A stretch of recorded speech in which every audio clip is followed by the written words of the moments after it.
57 anyos nga mahan nga nagumon sa illegal nga druga sud sa 40 ka tuig ug bag-ohay lang nakagawa sa prisuhan ang usa sa naka-benepisyo sa bag-ong pasilidad sa outpatient rehab and aftercare program sa Talisay City. Ang maong pasilidad susama nag one-stop shop health and rehab program. Ang pagbukas sa pasilidad mao'y usa sa highlight kining pag-obserba sa Drug Prevention and Awareness Week. Ang detalye sa live report ni Femari Dumabok. Fem.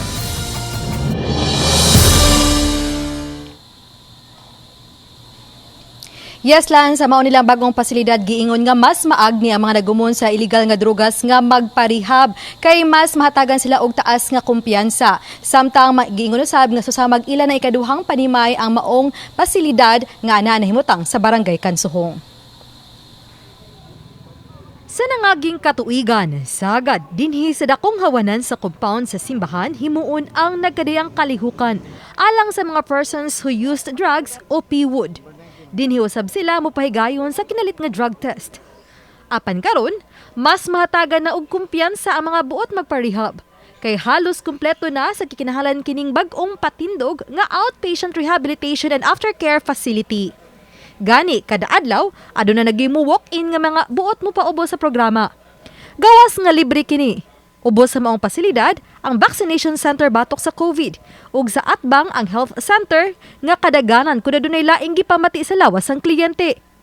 Ipaubos gyud usab sila sa tuberculosis ug HIV test nga libre gihapon.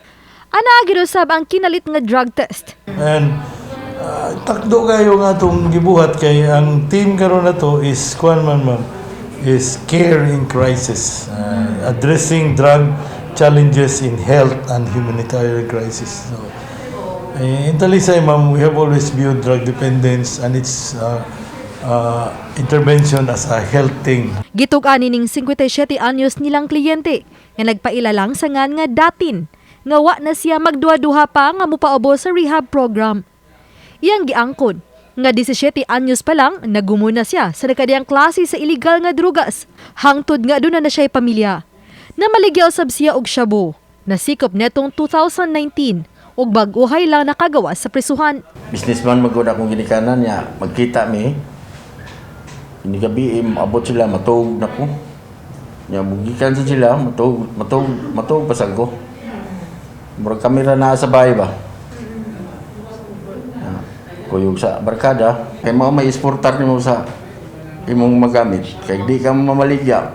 Mangilabot man kag dili mo. Sud na sa 3 ka bulan nga napaubos sa drug rehab si Datin ug niangkon nga mas naagni siya karon alang sa hingpit na nga pagbag-o. Nindot akong hinabuhi nga wala na ko maginana. Mabitaw na nga. Nangutanas na sa ko nga ug mahuman na sa ko diri.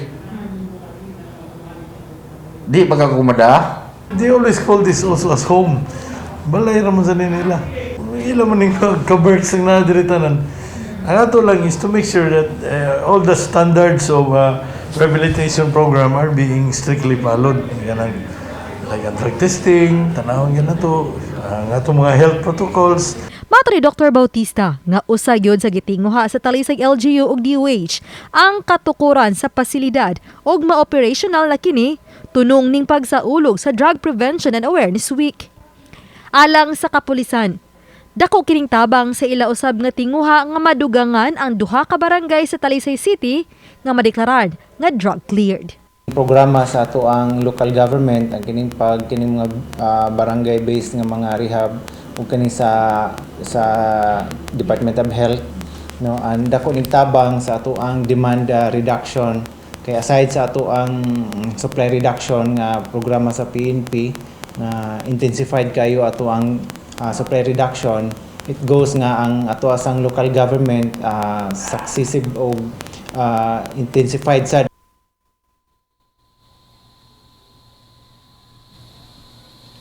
Nagpadayon po sa mga community-based rehabilitation program diha sa 22 ka mga barangay sa Dakbayan alang sa mga drug surrenderers. Samtang gipangbisita na usab sa mga sakop ni Dr. Bautista ang mga eskwelahan sa high school diha sa Dakbayan aron pakigistoryaan ang mga gidikanan ug mga guardian sa mga tinun-an kalabot sa pag-ilao mga simptomas kung ang usa ka tawo tigamitan na sa illegal nga drugas alang sa dinalian nga pag-rescue o tabang ngadto kanila. Lan?